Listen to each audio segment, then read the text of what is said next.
ول دویم واده چې وکړي نو بل اوس کور والا کښېنولم دا وایي د کور والا زړې ول واده دې وکړي ما ول وو ول ښځه دې پیدا کړه ما ول وو ول خوشحاله یم ما ول وو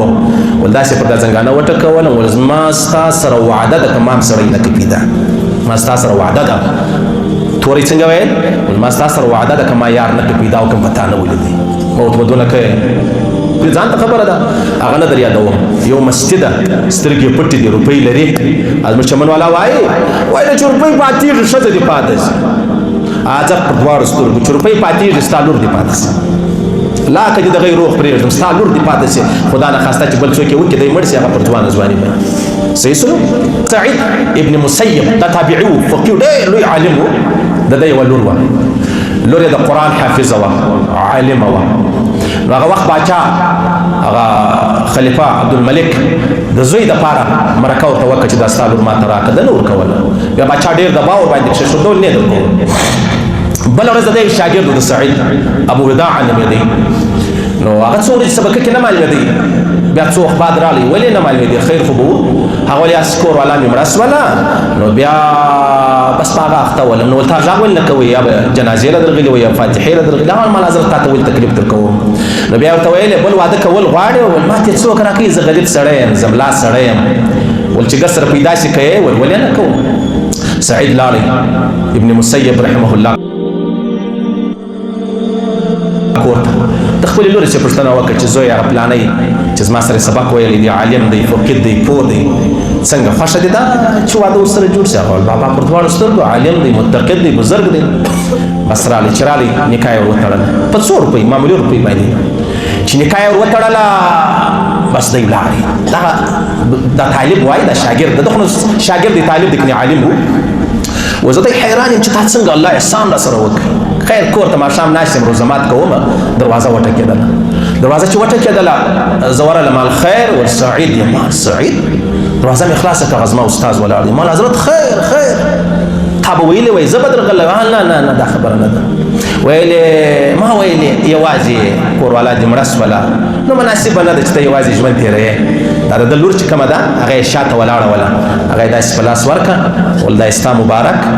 سارې نکاح تړلې ده ولې یوازې مناسبه نه ده بس ما کور والا را دننه کړله دروازه مې بنده کړه کور والا مې له ډېره شرم حیا ګزاره سوله زما مور ژوندۍ وه بیا هغه د ناویانو بیا د بې د ډېره معاف بیا هغه کپړې مپړې 3 ورځې سره تېرې کړې دی زه پر چت وختم اعلان یې وکړ زما واده وشو هغه 3 ورځې بعد بیا ما ولیده ډېره پوه عالمه د قرآن حافظه وله نو خوشحالم ډېر سولم الحمدلله اوس په دې ضمن کې زه ته څو خبرې کول غواړم اوله خبره دا ده چې دا کم د دویم واده شوقیان دي دویم واده نه دی یو مجبوري ده مجبوري ځان ته خبره ده هغه نه در یادوم یو مسجد ده سترګې پټې دي روپۍ لري ازمر چمن والا وایي چې روپۍ پاتېږي ښځه دې پاتې شي اځه پر دواړو سترګو چې روپۍ پاتېږي ستا لور دې پاتې شي لا که دې دغه روغ پرېږدم ستا لور دې پاتې شي خدا نه خواسته چې بل څوک یې وکړي دی مړ شي هغه پر ځوانه ځواني باندې صحیح سلو نو یو سړی رالی بل حجرې لره چې رالی ژاړي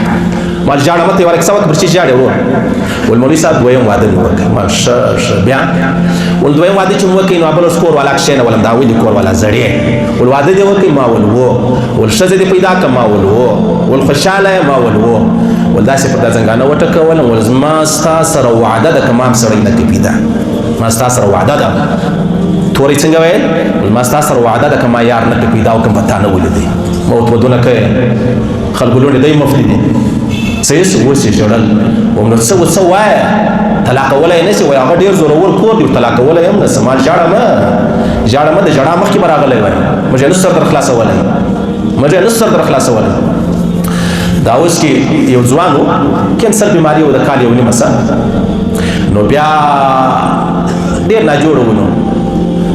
دا راولاړ سو واده یې ور وکړ حالانکې سړی مریض یې نو کینسر مریض خو ډېره ګرانه مریض دی الله دې هر چاته شفا ورکړي دا اوس مې یو سړي 15 ورکړه ټلیفون کړی زما لور کلثوم نومېږي د بچی د 10-12 کاله ډېره ناجوړه ده او مور یې کینسر ده خدای دپاره دعا راته وکړي نو ما په دواړو سترګې کوم نو دغه هلک ته واده ور وکړ دا چې کینسر بیماري یې وه ځوان و چې واده یې ور وکړي نن یې واده ور وکړي 10 ورځې بعد مړ سو هغه بچی پاته شوله نو د دا بچی د پلار سر نه خلاصېدی د دې بچی د پلار سر نه خلاصېدی د مور یې سر نه خلاصېدی بیا ولې مستوای وي ته تعلیم نه کوي ته تعلیم خلاف یاست موږ څنګه خلاف موږ ویلې چې په کور کې واځي شپې تیرې دا زموږ بچی د اسلام مبارک واده ښه خبره ده صحیح سلام ته اندازه ولګو پر دا بچی تر اوسه د واده د لاس نکري ځلانه د ختمې سوي بیا کونډه سول دا چا دا پیښه جوړه کړل منم د الله له جانب ما یقین دی ولیکن دا عقل هم شي دی کنه چې الله مشترک کړی دی وس یخ دی ولې مش کوټونه اغوستي دي نو هغه وایي چې الله یخره وستنی بس ټک د سیده زبده غي په یو قمیص کې ګرځم عقل الله درکړی دی نو په دې ځکه عقل چیرې وتښتې دی ولې وتښتې دی